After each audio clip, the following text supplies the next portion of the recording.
Let me show you my new installation of an 8 kW Champion dual fuel generator running on propane.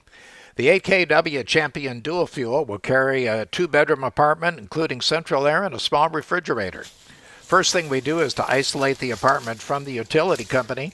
The generator feeds the apartment through a manual transfer switch. The generator sits on a raised solid concrete platform. We're close to salt water and about 15 feet above sea level. That propane feed is from a large tank through a regulator, and the 4-pronged 220 outlet goes to the transfer switch. So let's get ready to start her up. Now this has a manual choke, and at sea level and hot weather it barely needs any choking at all. The manual says 75% for propane, but I've found that you have to get that choke open real quick.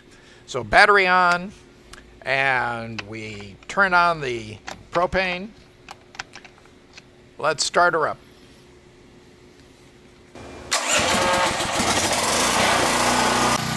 Power outlets come on.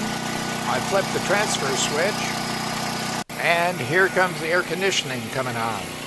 Carries it just fine, along with lights and some other stuff inside the apartment. Now, this generator has a voltmeter, a frequency meter, and an hour meter. Yeah, I know that's no way to use an ammeter, but it's a frequency meter right there. I sure wish it had a load meter, but I did the math, and with the air conditioning, I'm pulling less than 6 kW. There's a gas stove and LED lights. So this Champion dual fuel is a really nice generator.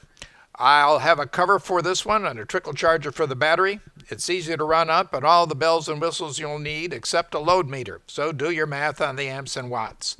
The Champion dual fuel, I'm really happy with it.